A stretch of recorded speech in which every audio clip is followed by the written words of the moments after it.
Sono giorni drammatici per il Veneto.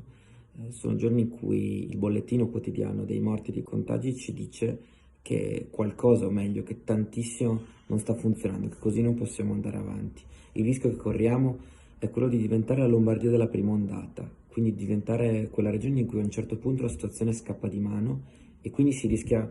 il disastro, anzi il disastro in larga parte è già in corso.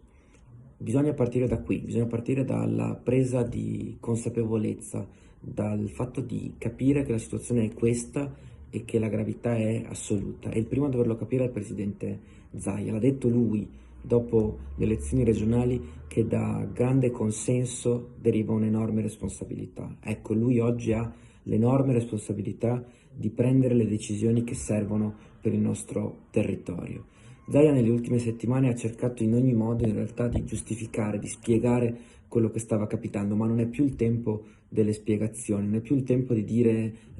che l'elemento cruciale è se è il 6%, l'8%, il rapporto tra tamponi positivi, non è più il tempo dei distinguo, perché il rapporto può anche scendere allo 0,5%, ma poi se ogni giorno abbiamo 100 morti, se dal 1 di dicembre 1000 persone hanno perso la vita, se un paese come Valdastico, un paese come Alleghe in 14 giorni è sostanzialmente sparito, è stato cancellato, se dall'inizio di questa pandemia abbiamo perso 5.000 venete e 5.000 veneti, quindi come se un paese come Cortina d'Ampezzo, come Longarone, un altro Vajont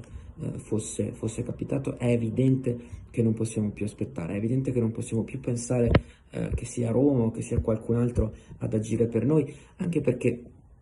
e questo è stato detto tante volte, siamo zona gialla principalmente per una ragione, non solo per l'RT, ma perché abbiamo tantissime terapie intensive, o perlomeno abbiamo dichiarato di avere 1016 terapie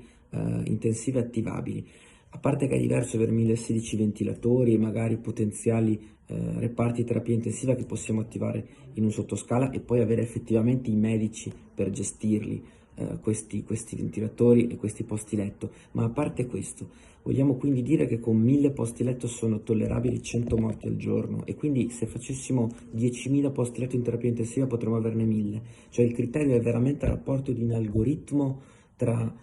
i morti e i posti letto che abbiamo. Il punto è semplice. Il punto è che in Veneto la situazione è grave, è sempre più grave, non possiamo aspettare che sia Roma a intervenire, serve oggi, da adesso, un intervento forte che ovviamente preveda la riduzione dei movimenti, la riduzione della possibilità di contatto, perché l'abbiamo visto con le zone gialle, le zone arancioni e le zone rosse. La differenza vera la fanno i contatti umani e purtroppo questo virus viaggia così, non ci possiamo fare nulla.